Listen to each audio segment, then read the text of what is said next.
Unspoiled Network podcast. This is Spoil Me, covering What We Do in the Shadows, Season 3, Episode 4, The Casino.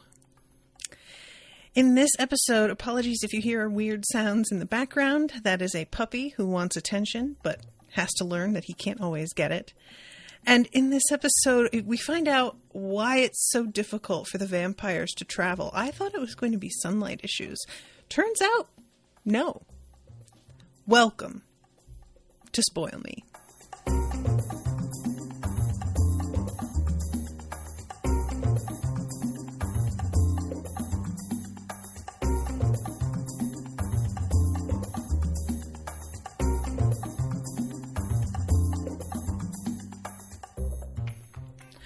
Welcome to the show, everyone. I am Natasha. Thank you very much to Max for commissioning this episode, and also once again for being extremely flexible about me having to change the times and whatnot.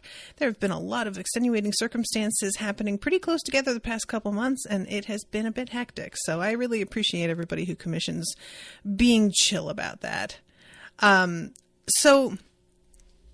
This episode was this is one of those moments where I felt like a real dodo, because we start off with all of our vamps packing for a trip, and Evil Mabel is just sort of watching them with this like bemused, I can't believe you're really doing this sort of vibe, because they have not apparently taken care of most of their duties as members of the Vampiric Council, and they also haven't taken a trip in a long time, but they have decided that now, when they actually have shit to do and obligations, is the time to do it.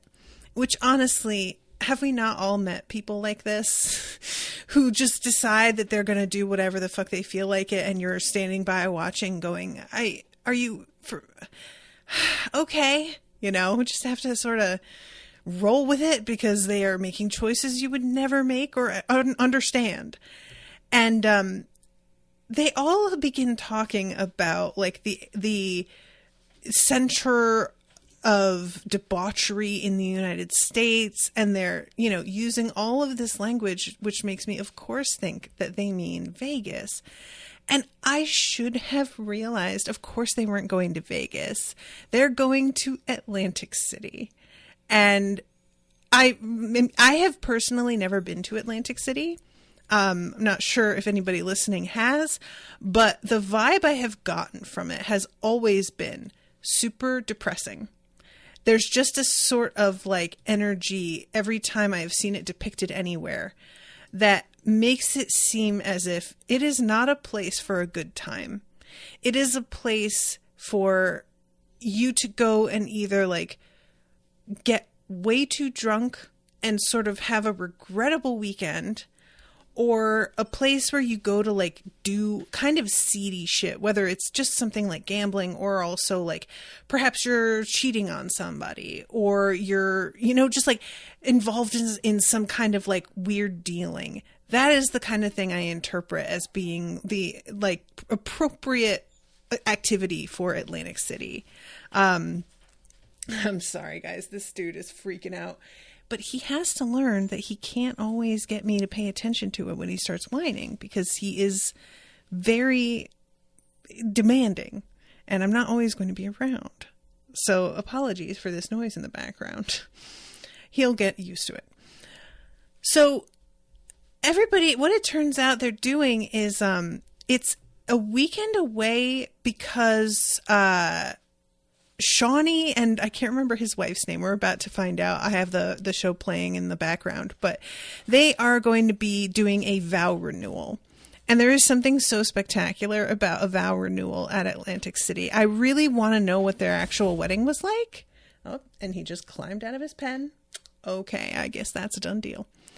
But the actual renewal of vows, when we see them happening, are truly so tacky. It's just exactly what you would expect, And I love the fact that because they're in Atlantic City, and because it's supposed to be kind of like a tacky, debauched weekend, the vampires all acting as if they're kind of drunk is not really something anybody questions. Like, Nadja falls out of the pew at one point because she's so exhausted, and everybody's just like, oh, she drank too much already today. And I was like, oh, yeah, nobody's even really judgy. They're just kind of like, oh, girl.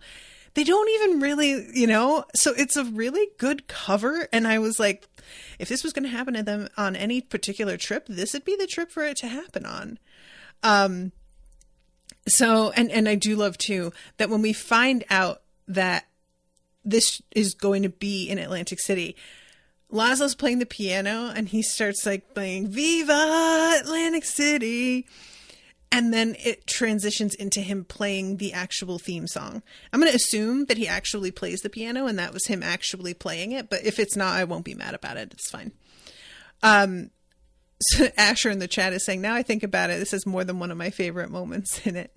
There are a lot of pretty, like, what I really like about this, just to like back up for a second, I really like anything that gives us a look at the lore a little bit more. And a lot of times the lore is other beings, the lore of the witches, the lore of the werewolves and whatnot.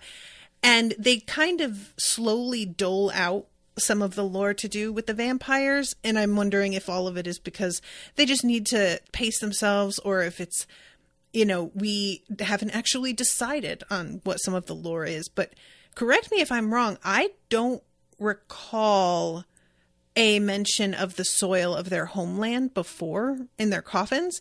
And I may just have missed it.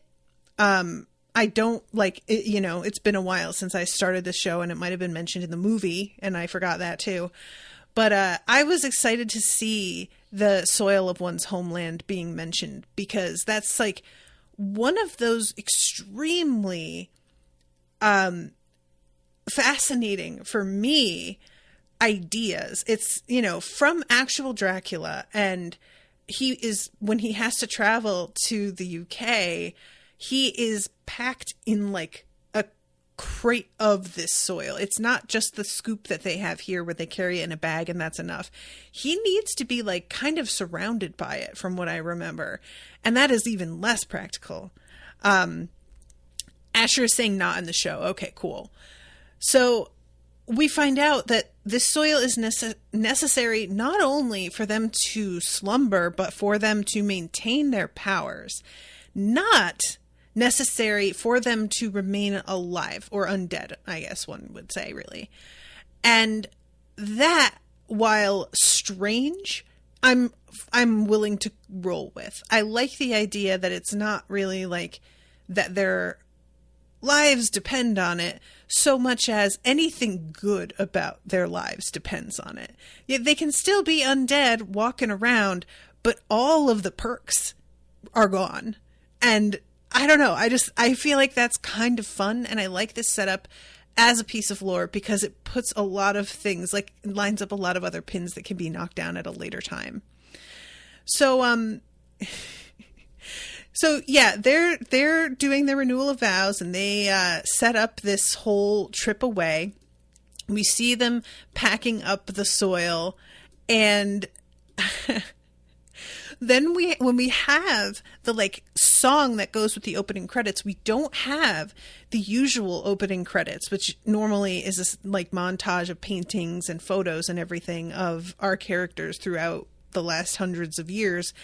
It is the montage of Atlantic City themselves, with these like signs for gold exchange, psychics, cash for gold. My personal favorite is the gold exchange with the like rust stains all over the sign.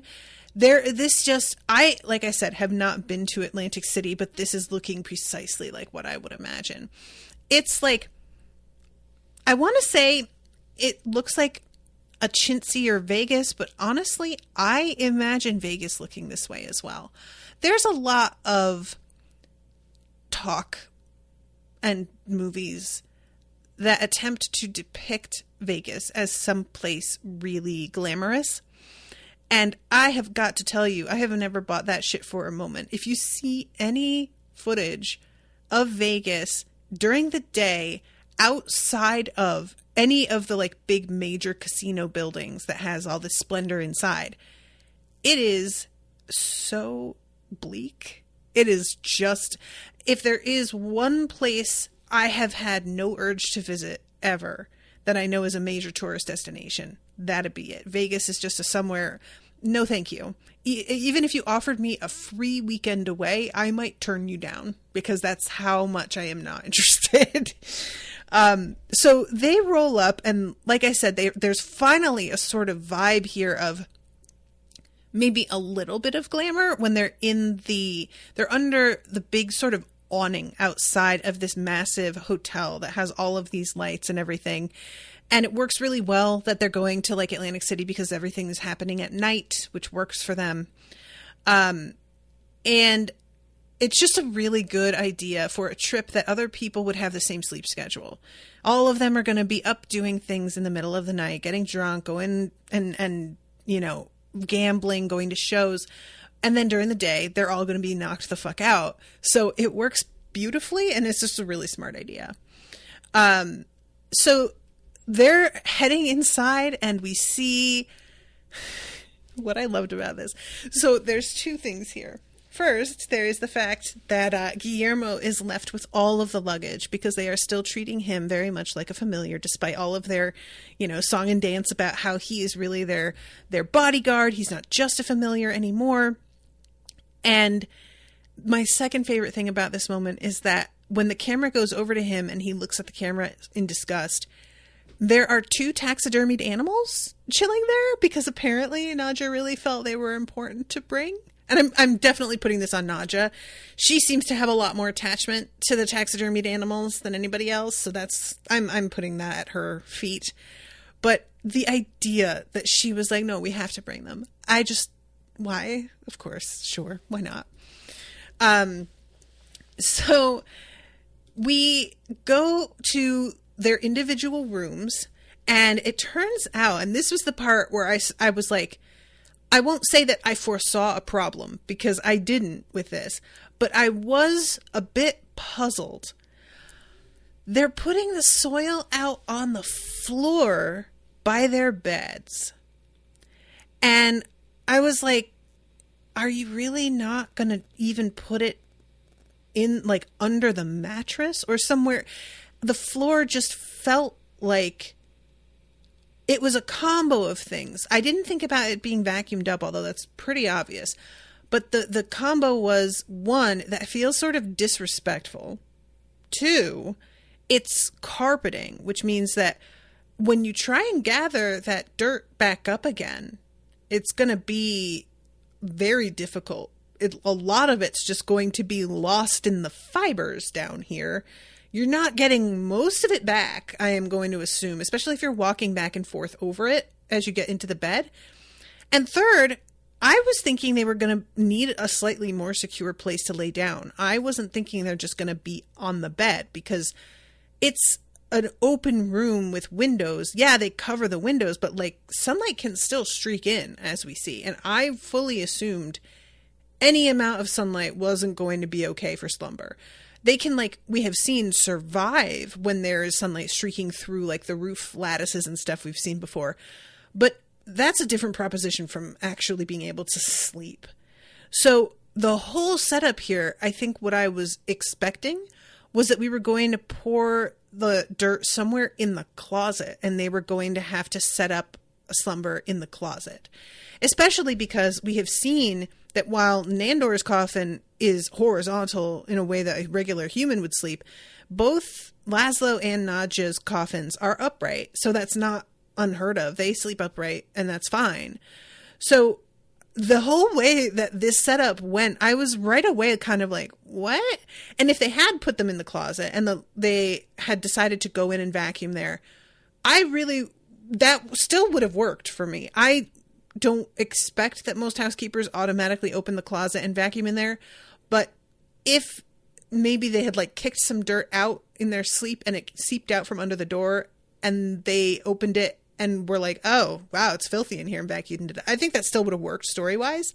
But anyway, I think this is also on my mind because in the Sookie Stackhouse novels, there are a couple of vampire hotels and they are specifically catering to vampires and have like these really elaborate Some of them either have like sort of vault-like covers that go over the windows, or in later books, the technology has evolved so that the UV rays will be blocked by like high-tech glass that you can still see out of, but doesn't let the harmful part of the sunlight in, so that vampires can still have windows and not be burned up to a crisp.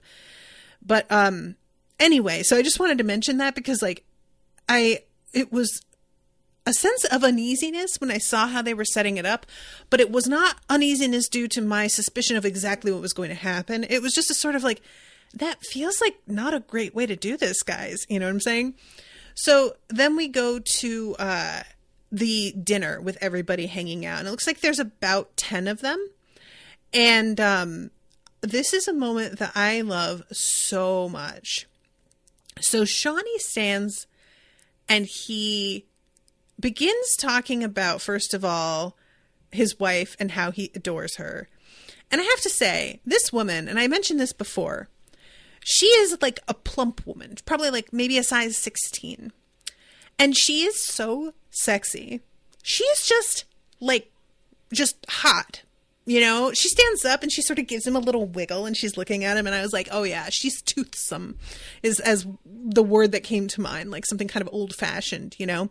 And I was just like, this is goals. I want to up my game a little bit.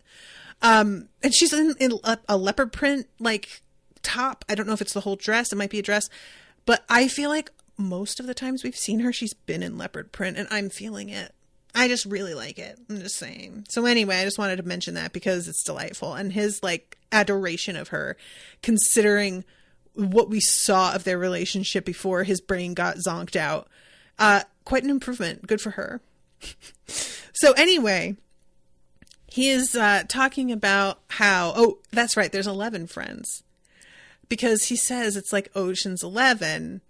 And when he says that, she immediately says, what do you get, a group rate or something? And none of them get the joke, but he is so delighted that she makes this reference. And this is what it's about. Am I right? Like, this is something that I know Owen is always tickled by, is when there is something that I didn't really care about that he introduced me to. And then I begin to reference the thing that he likes. It's everything for him. He loves it. And it's not like I do it on purpose to be like, you know, just to make him feel good. It's just a thing that happens when something's part of your brain. Although there are times where I do it just to make him happy. Or because I can see in his head that he's already kind of made that reference. And I'm just like, I'm just going to say it out loud. But what we then have cracked me up. He's talking about, he's really an Ocean's 12 man, but I recently rewatched Ocean's 11, and it's not just a sequel, it's got a lot of world building too. And I got so confused by this, or he says it's not just a prequel. This is so odd to me because, like, first of all, I mean, this is just on a basic level. Ocean's 11 is not a prequel to begin with. A prequel is a movie that is made after an original, but takes place before the timeline of the original. Ocean's 11 is the original. It's not a prequel. And Ocean's 12 is the sequel. Okay? So I'm just putting that there, first of all, because we have to get this right. Secondly, when he says it's not just a prequel, it's got a lot of world building too, he gets all choked up and she puts her hand on his shoulder like, oh, sweetie. This is one of my favorite bits that you can do, is a person who has a weird and very emotional obsession or connection with a piece of media that doesn't mean anything to most people. There are fandoms and stuff that the overall like popularity of the thing might seem really nerdy or whatever, but the fandom is huge and it's not particularly unusual. You know, I mean, if you're a giant Star Wars fan or a Doctor Who fan or Harry Potter, it's not weird. It's just, oh, another one, you know? it's very predictable, and there are massive amounts of merch dedicated to those fandoms because it's a thing. But when somebody is like this about a property that isn't really intended to have that kind of fandom going on, I find this so funny, because that's the true human experience. This is what it's about, is becoming hugely attached to something and it not being something that was manipulated by marketing and media and merchandise. It's purely because you just connected with this thing in a way that other people aren't going to get. And it's stuck with you for whatever reason. And I really love it when this sort of thing comes up in comedy, because it is a gold mine, especially depending on the type of property you decide to choose. And this being Ocean's 11, especially with like the way that this show ends up doing a sort of kind of heist thing, even though it's not really, and that they're at a casino and all, works really well. And I love when there's like real world sort of, there was a tweet I saw a couple of weeks ago, and this woman was saying how, or no, I think it was a guy, and he said that he went on a date with a woman and he asked her what her favorite movie was. And she said it was Gods of Egypt. Her very favorite film was Gods of Egypt, and that she had seen it like 60 times or something. Like, what? Truly, how does that happen? Like, what about the movie gets somebody to suddenly be like, this is it. This is the one. Never need to watch another movie again, basically, you know? I don't really have this with a movie that feels inexplicable, but y'all know, if you listen to the show, I'm a big fan of Home Alone, but that has a massive fandom. I mean, it's not the same as like, you know, ongoing series, but it was like one of the most huge films of all time in its like decade, I think. So it's not really that weird. And I'm sort of like, man, I kind of wish I had this with something where I'm just like, oh, that. Yeah, I am super into it. And most of y'all probably have never seen it. Not because it's such a niche film. It's not like an indie film. It's just something that nobody would fucking care about. So anyway, he does this toast and is like, you know, telling everybody about how much they mean to him, and he gives he gives Laz a shout out, says like this other guy played Pee-wee with him, and then this other dude actually falls down and like it turns out had started drinking too early, and we see Colin feeding on him in the moment that he like falls in the awkwardness of the whole thing, and he smashes some glasses. So this is when Nadja and Laszlo tell Guillermo to go and get a broom and dustpan. And he tells them he's not a familiar anymore. And they both snap at him. And he gets up and leaves with an attitude. And Laszlo has that whole like, oh ho ho, as he storms off. Like, wow, really got some cheek. But when Guillermo walks away, Nandor reprimands them a little bit and is like, guys, do you remember how we said he wasn't a familiar anymore? You have got to start making him feel more like he's part of the team. At which point, Colin says, no, Nandor's right. I mean, at every office I've worked at, they always say we're a big family here, and it does motivate people to work harder and neglect their actual families and put up with all sorts of degrading shit. I cannot love this enough. Y'all, this has become like, I really think in the past 10 years, there has been a big awakening in our consciousness about how much we have been scammed as a culture to believe that work cares about us in any way, and how consistent the scam has been, and how often the same sorts of tactics tend to be used. And don't get me wrong, there's a big difference between knowing that it's a scam and being able to resist. It's the kind of thing that's like, it is still used continually and in the same way because it works. Not necessarily because it fools you, but that we're a big family here has been pointed out by a lot of people as the like sort of red flag language, that if somebody says we're a big family here about a workplace, it is an immediate signal that you are going to be expected to give up your own personal time, that you are going to be guilted and pressured into doing more than is your job, and treated as if doing only your job is somehow offensive or not being a team player. And I love that Colin is the one to bring it up, because as somebody out in the workforce, he would be 100% familiar with this. So Guillermo comes back and sits down, and then we get Nadja's absolutely... the awkward isn't even the word. Excruciating attempt to engage him in conversation. Do you have any interests? Or she just says interests, and I'm like, all right, not a terrible way to start. And Nandor says, yeah, I was wondering that too. And of course, Guillermo is like, are they fucking with me? Like, immediate suspicion, not trusting this at all, but clearly can't really see the game they would be playing. So he just is like, yeah, of course I do. Wow, very cool. He's got interests and he knows what's interesting.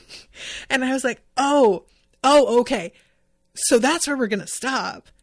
We're just going to ask if he has interests. And if he does, be very excited about that fact alone and not inquire about what they are at all. And then Laszlo is like, I too have interests. It's important. And I'm like, maybe this is going to turn into Laszlo or Nadja or somebody talking about what their interests are and kind of taking over the whole conversation.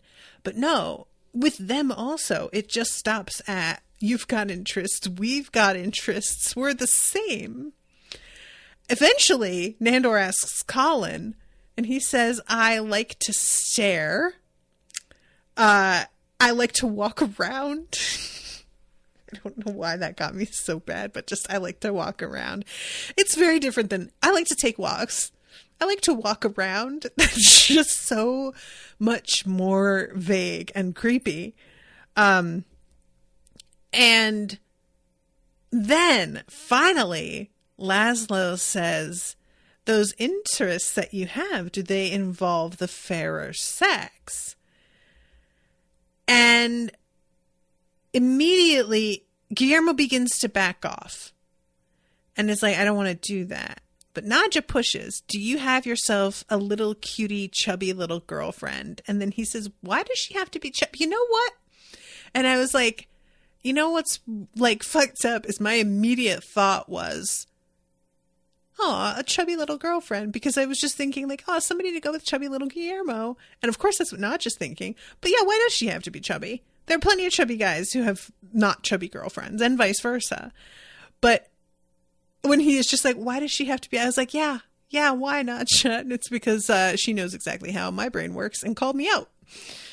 And then Laszlo says, maybe a boyfriend. And she says, yes, have you got a little secret, you little sick fuck? Which is when Colin chimes in, yeah, come on, you stinky bitch. What? What is that? You stinky bitch is not a thing. And have you got a secret, you little sick fuck?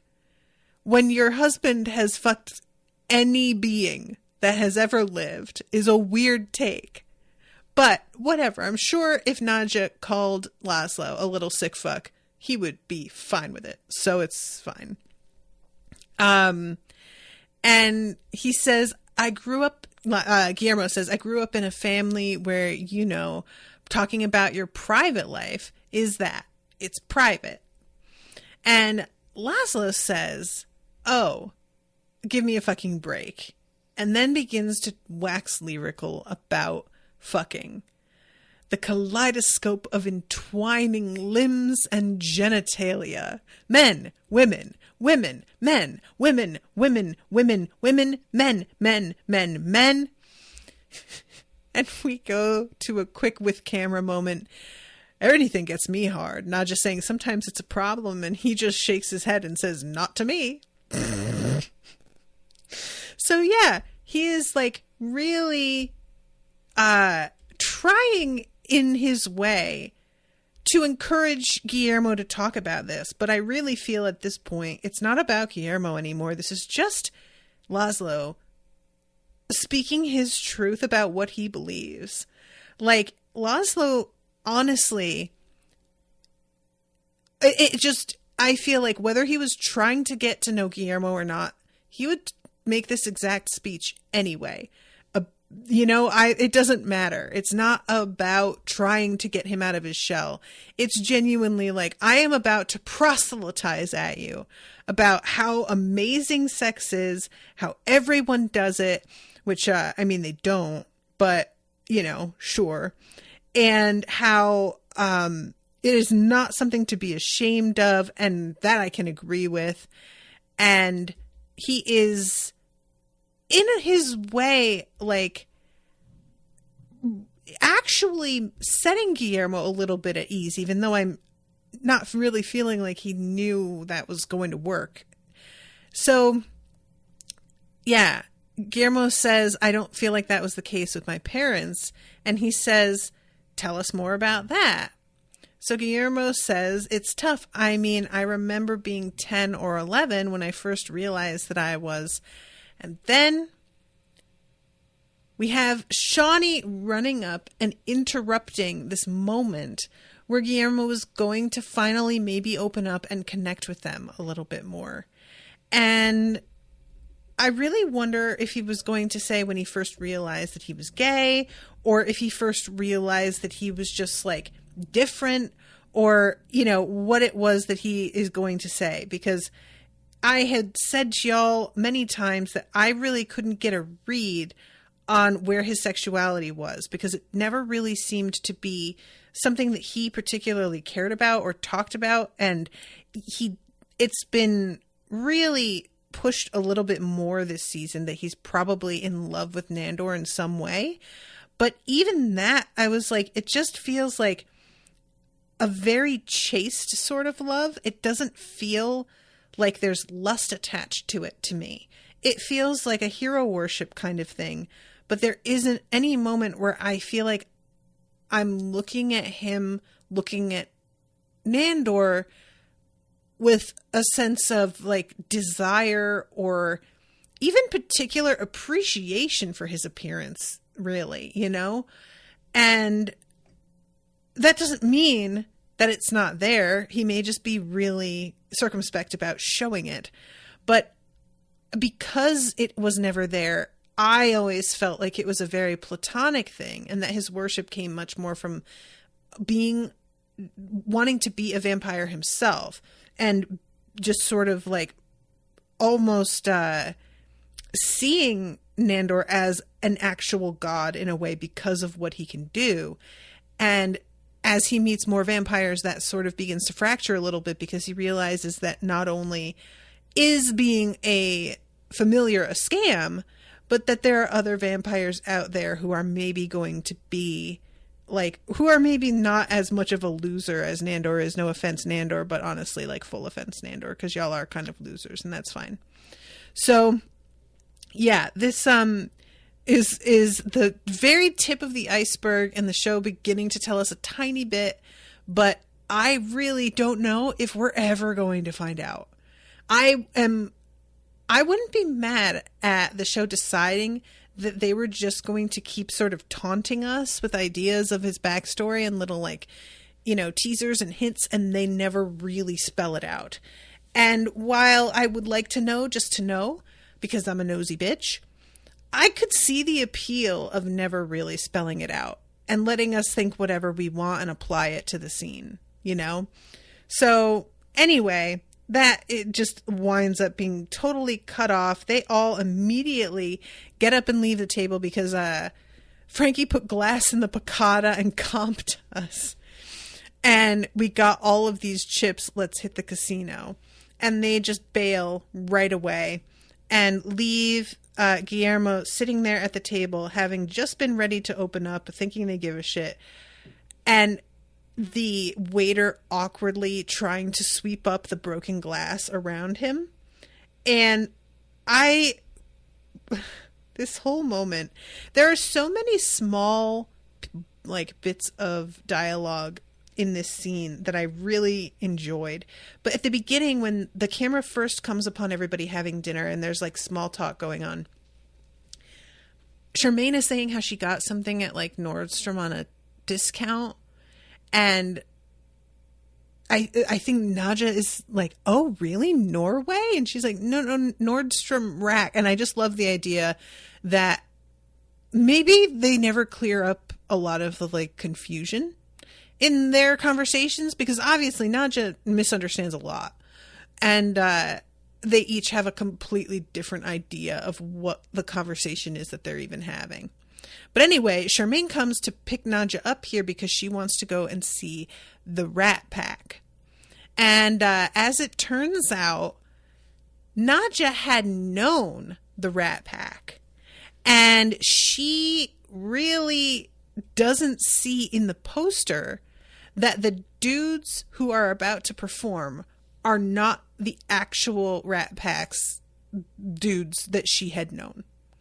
And it never, ever hits her at all. There's only one moment where Laszlo steps in and is just like, that's weird. I don't remember Frank Sinatra being a Chinese man. And the singer just like says something like, bada bing. What does he say? He doesn't say bada bing. But it's an immediate, oh, my mistake. I stand corrected. And Laszlo just leaves going, oh yeah, obviously. And I was like, this bit where they actually know these people, but they don't recognize, not truly. This is very fun because you could do so much with this whole concept. And we get a series of photoshopped images of Nadja in the background during, like, you know, nights out with the Rat Pack. She's saying, what can I say? We were just a bunch of night cats and nobody was playing for keeps. And when she says this, she gets this real shit-eating grin here. Like, yeah, you see what I'm saying? And it's just so goofy. The whole concept of Nadja out in the world behaving like a regular person, because that's the thing that I find kind of compelling here. When we see our vampires in photos in history, even as recent as like the 80s, they are dressed of the style of the time. They are dressed like people would be dressed. But now, in the present, they don't bother to dress like we dress today. Nadja is always wearing her hair in like pretty elaborate styles that aren't necessarily out of style, but they are very like reminiscent of like cosplay wigs and not really the kind of way you just wear your hair on a night out. Her dresses are always these full-length, long-sleeved, elaborate things. She's not out here in just like, you know, a sparkly sheath dress for the casino. She is wearing like a gold lame gown, a big, full gown. And so when you see these like images of her back in the day with the Rat Pack, she is wearing clothing that's appropriate to the time in these photos, with her hair done in the sort of like side wave. It's short, and definitely like the clothing where she's got a fur collared coat. In one of them, she's wearing this like off the shoulder dress with like a fur thing around the shoulders as well. The whole vibe is really, I'm trying to fit in, and now that's not the way she's behaving anymore. And I'm like, I'm accepting that this is just kind of the conceit of the way they're going to do things for the show. But I wouldn't mind if we got a bit of an explanation as to why they just decided to stop trying to like live as regular people and trick others into thinking they're just normal people. And I say that knowing they're currently out on a trip with regular people, pretending to be normal people. But I think she's just seen as a goth, or somebody who's like particularly stylistic in a certain direction. It's not that she seamlessly blends in. She is certainly extremely memorable. So anyway, we have her yelling to the crowd or yelling to the guys on the stage, and she says something about how they haven't changed at all. And I really love, because I thought they would come out and she'd be like, oh, what the fuck? And that maybe she just didn't notice on the poster because she saw what she wanted to see from the poster. But no, she sees them and it doesn't hit. Do y'all know what she does? She opens her legs and lifts her skirt and points to her pussy, yelling, "It's Nadja, do you remember?"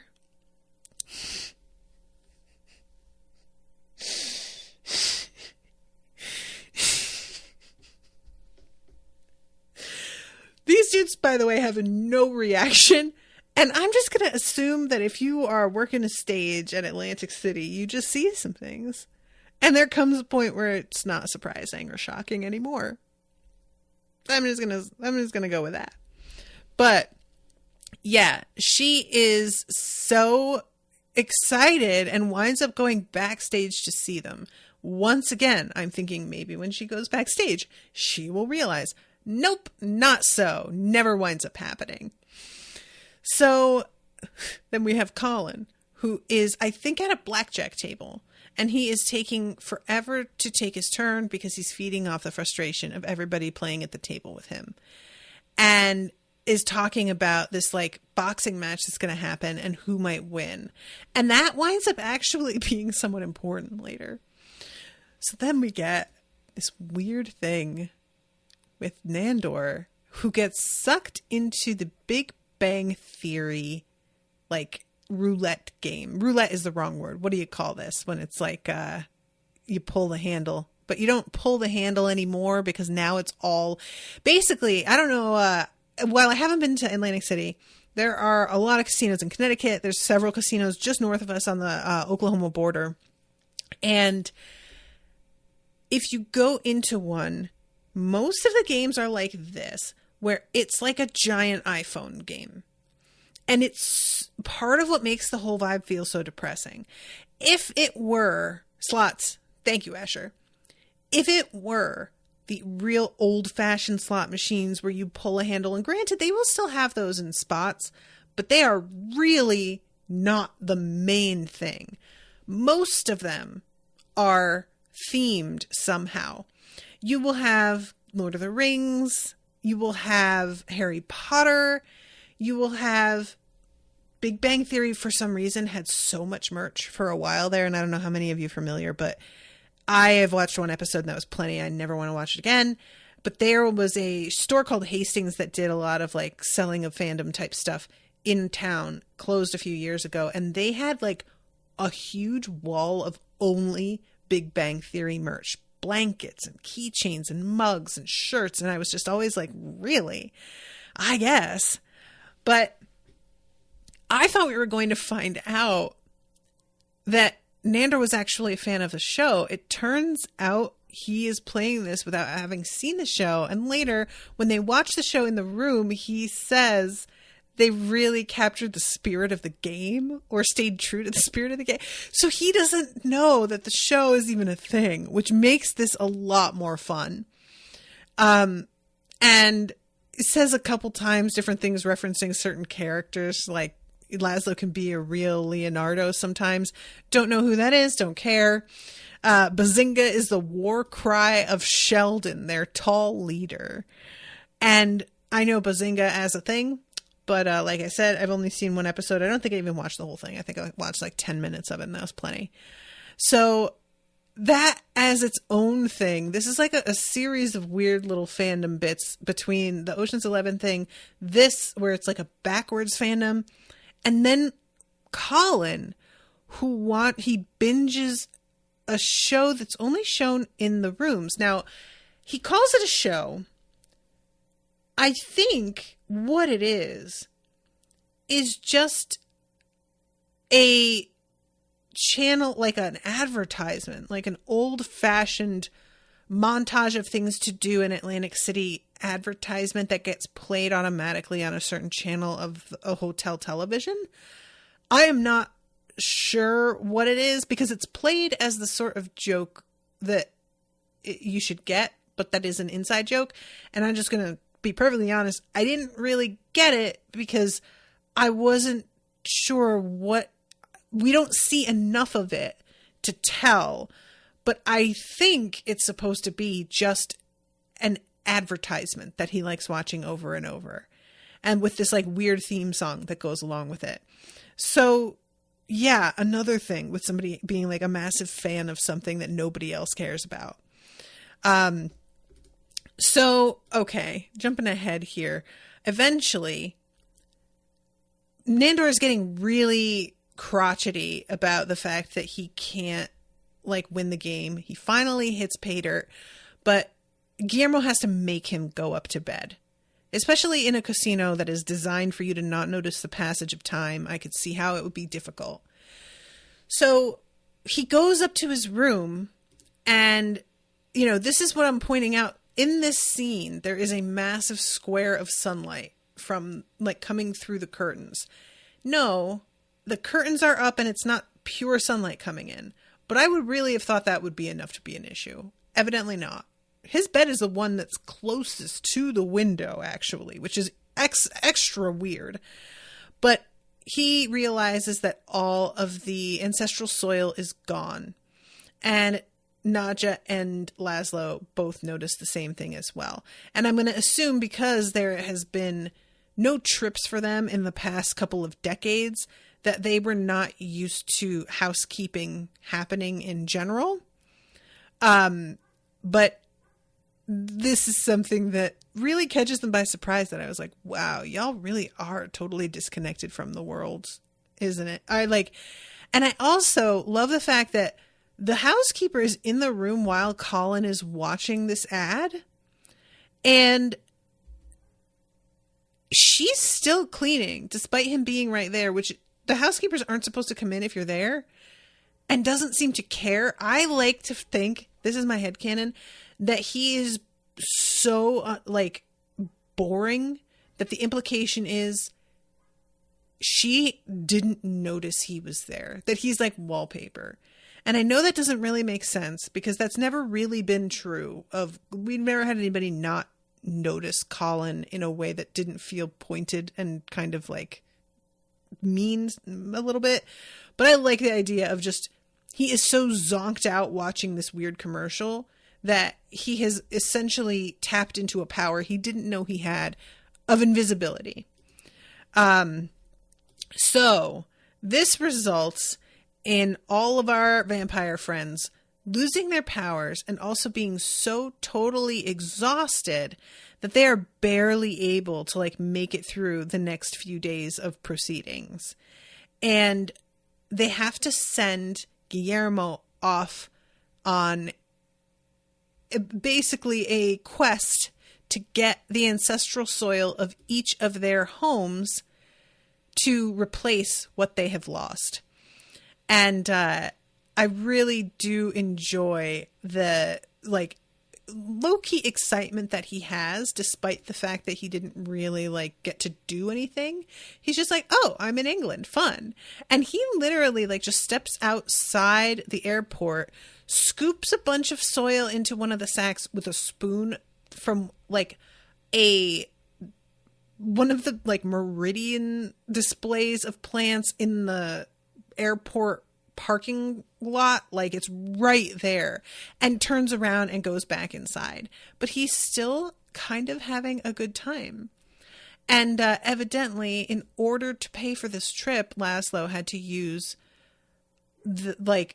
he had to find a way to pay for it, and he steals, and I say steals, he borrows Shawnee's credit card, but he doesn't tell him what it's for.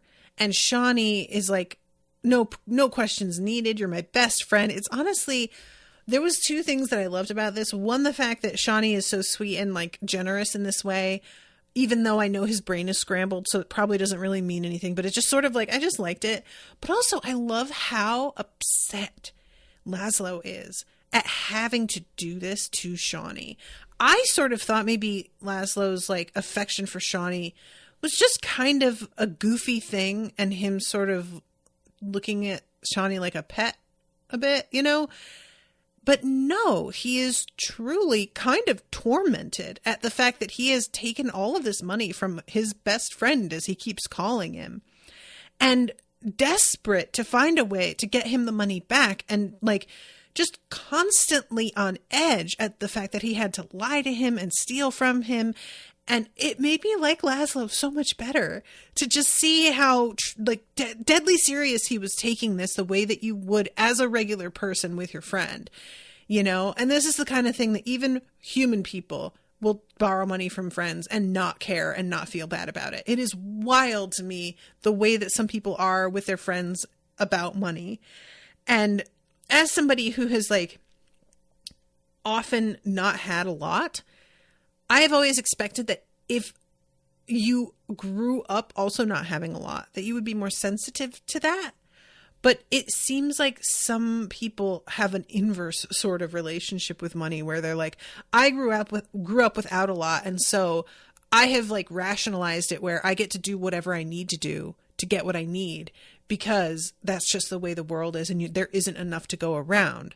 And there was a couple of people that I know who like their friends racked up credit card bills on their credit card, and their friend was able to just get away with it because it wasn't under their name, and they never ever bothered about paying back. They never even felt guilty about it, and in fact were like huge douchebags when they were asked to pay it back.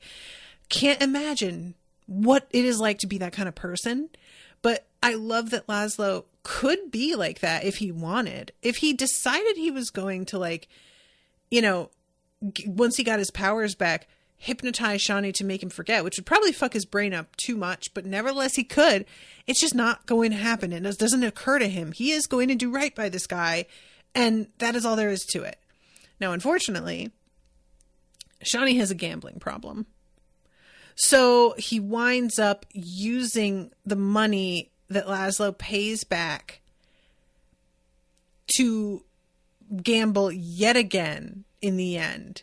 And it is a really terrible moment. That this is one of those things that I have a hard time with, because I have never dealt with anybody who had a gambling problem specifically, but I have dealt with people who have addiction. And it's always tough for me when an addiction like this is played for laughs.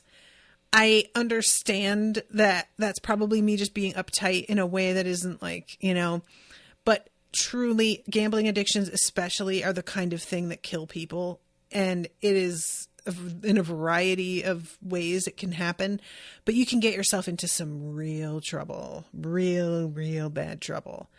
And it always, like, as a person living in a society and culture that often doesn't take these sorts of addictions seriously and simply sees them as a character flaw, I get extra kind of like protective of using it as a joke, if that makes sense.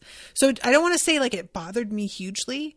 It didn't, But it did bum me out a little bit, especially when he winds up like losing the money that he's paid back at the end. And him and his wife are just like going back and forth about how the deck they're going to have to get is going to wind up being like much shittier than it would have been if he hadn't spent the money.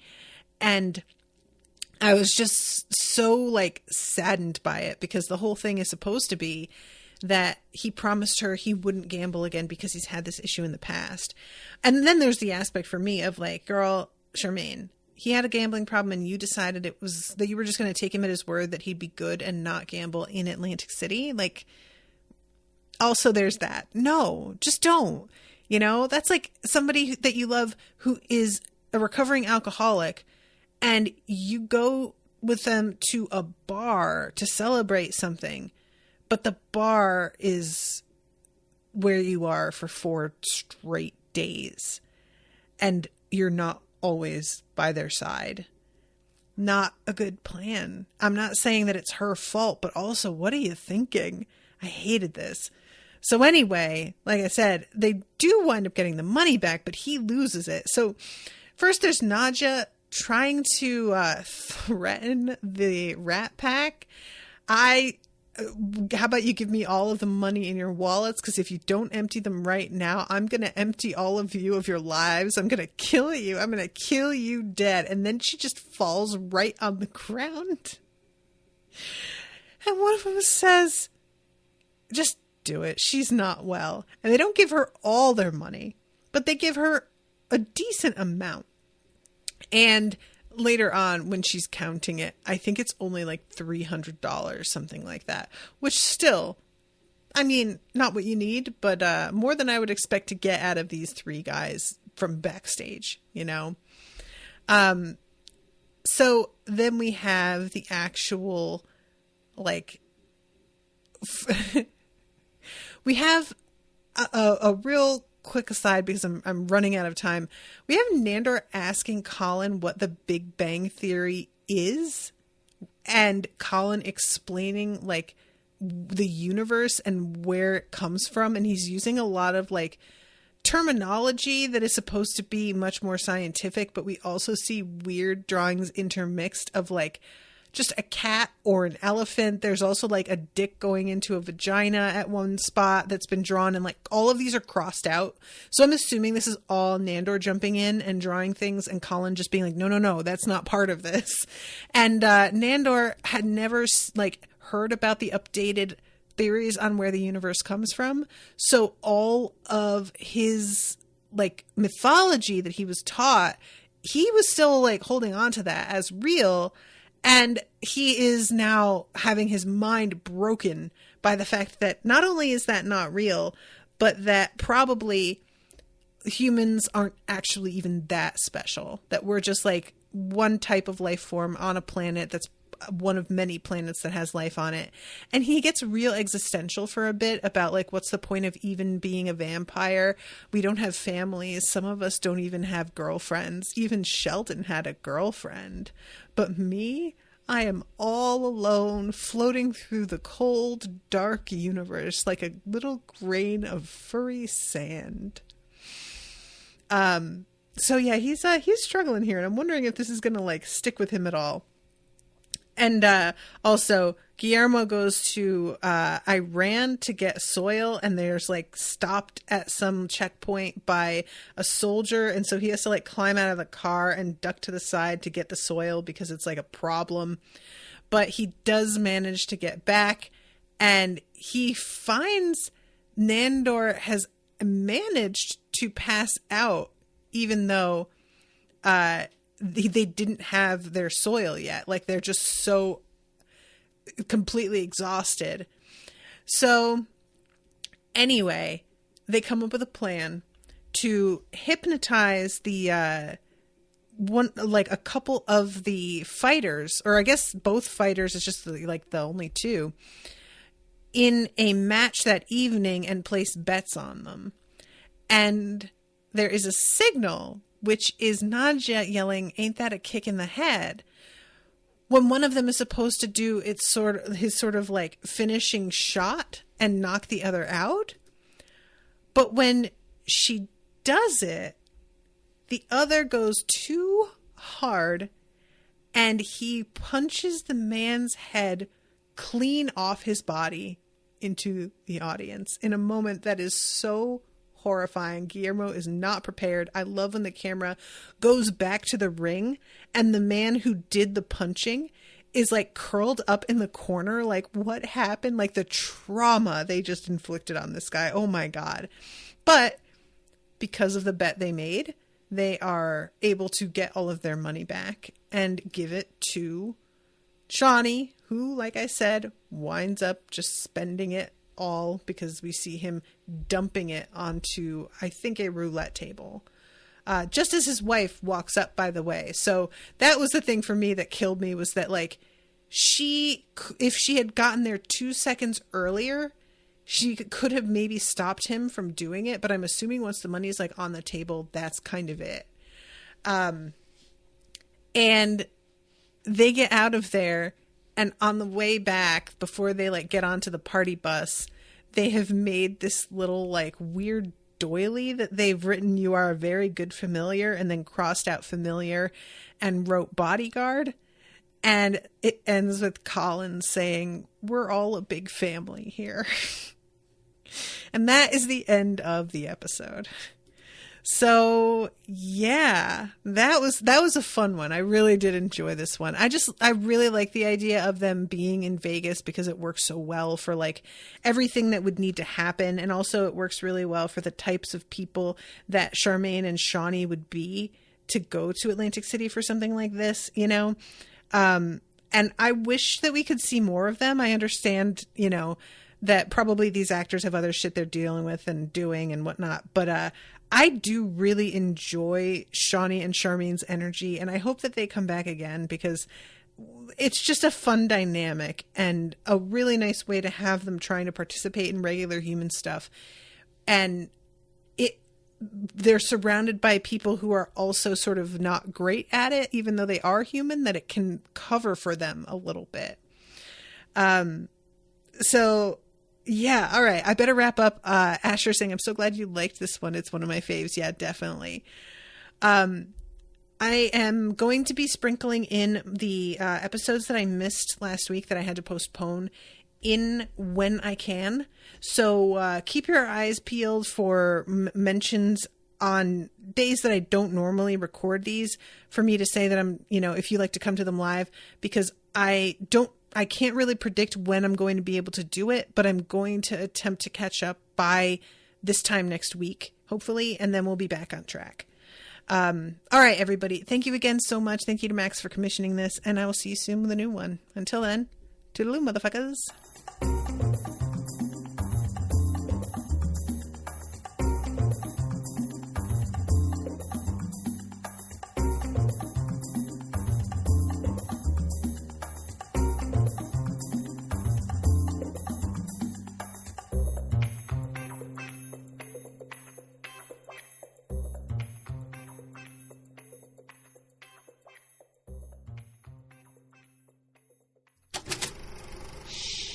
That was an Unspoiled Network podcast.